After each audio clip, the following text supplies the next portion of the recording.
Handimat, plus de 35 ans, au service des handicapés et des personnes à mobilité réduite. Handimat.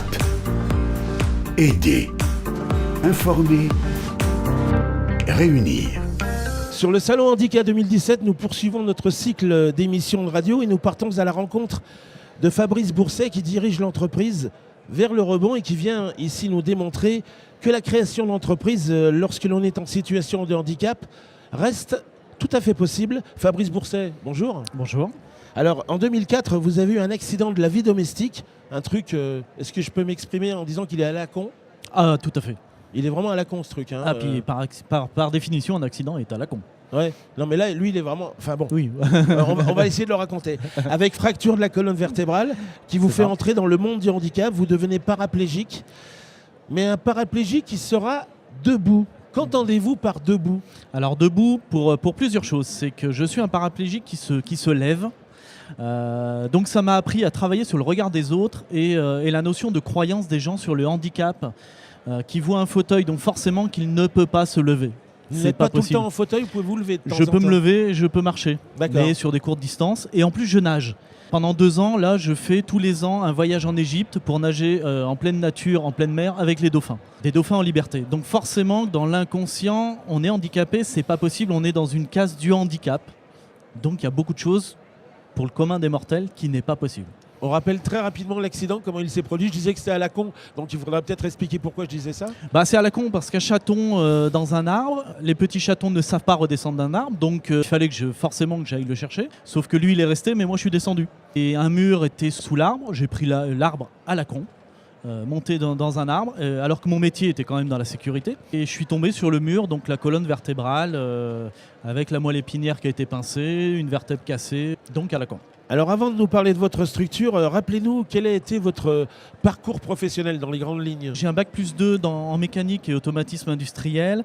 Ensuite, je suis rentré dans une filiale du groupe Total où j'étais responsable de sécurité environnement pour des sites Seveso-Soyo. C'est-à-dire des seuils à très haut risque. Oui. Et donc j'ai eu l'accident, donc ensuite j'en suis parti, j'ai créé ma propre structure qui faisait de l'analyse de risque industriel. C'est à ce moment-là que je suis rentré au centre des jeunes dirigeants d'entreprise. Ça m'a permis d'aller réaliser que j'étais vraiment en quête de sens de ce qui m'était arrivé, qu'est-ce que je voulais en faire.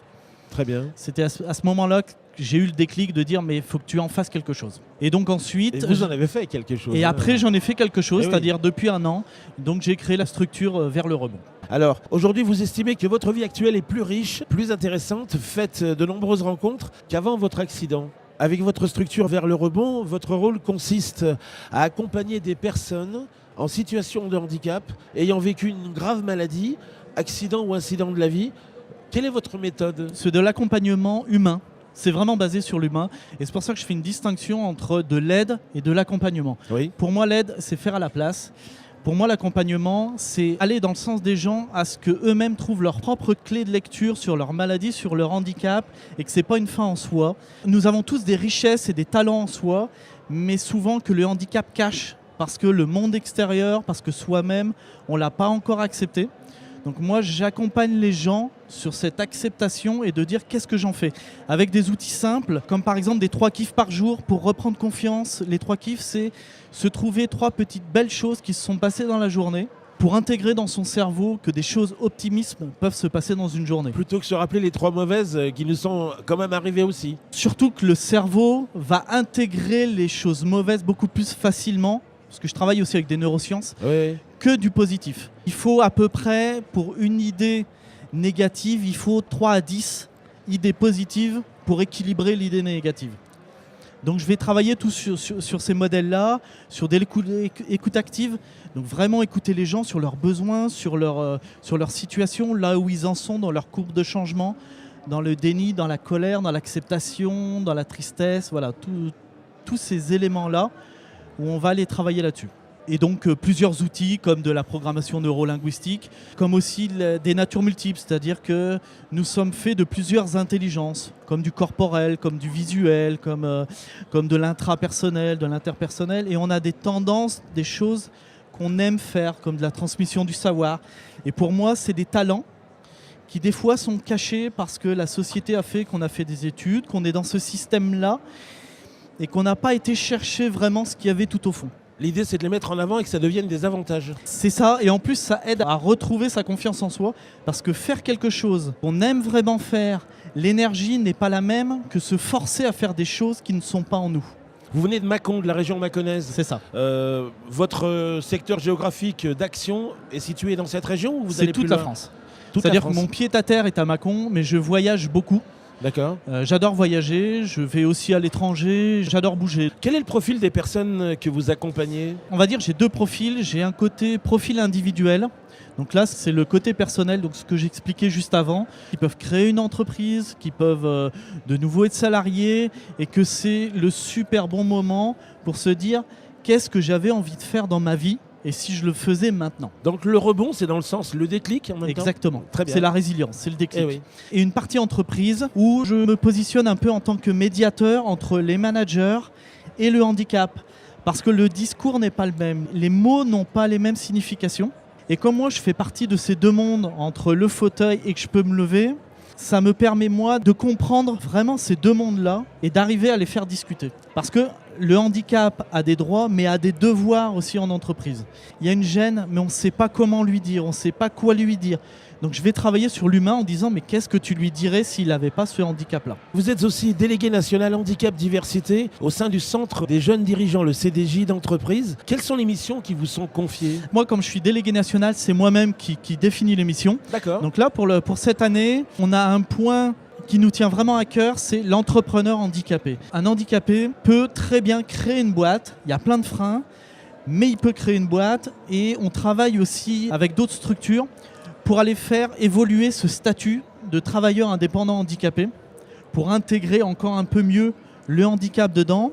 Il y a une partie aussi inclusion du handicap dans les entreprises, donc dans les entreprises du centre des jeunes dirigeants d'entreprise, pour lever encore ces gênes, ces tabous, ces freins au recrutement.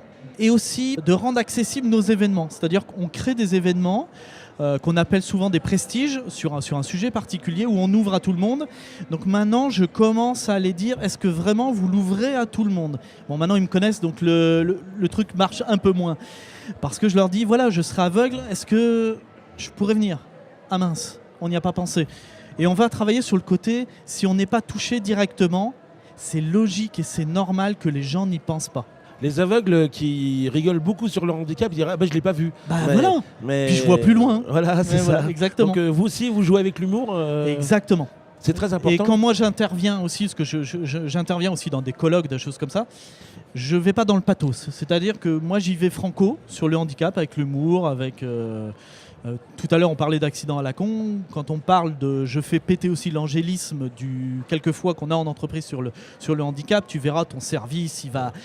l'empathie, machin. Moi je dis, moi je connais des handicapés qui sont très cons, qui te pourrissent un service en 2 minutes. Parce que ça reste un être humain. Donc on va pas l'embaucher pour son handicap. Ça c'est le bonus. Ça c'est le super pouvoir.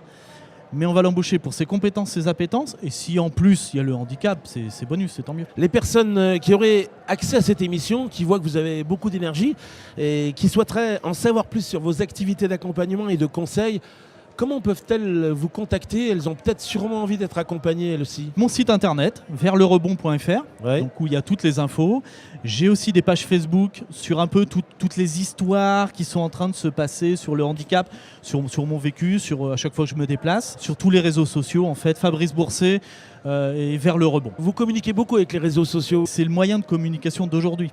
Oui. Donc j'utilise ce moyen-là et que beaucoup de personnes en situation de handicap utilisent aussi parce qu'ils sont derrière leur ordinateur aussi. Votre accident était à la con, mais moi j'ai une question à la con aussi, parce que moi, tout le monde a le droit d'être à la con finalement. Suite à l'accident que vous avez eu, vous êtes en guerre avec les chats, vous les aimez encore? Ah non, j'aime tous les animaux parce que le pauvre il était pour rien. Il m'a rien demandé, c'est moi qui suis monté.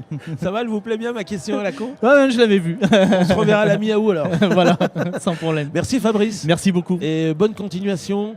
Et merci d'être là pour le jour de l'inauguration, pour suivre le cortège et nous honorer de votre présence. Au revoir. Merci, bonne journée. Bonne journée.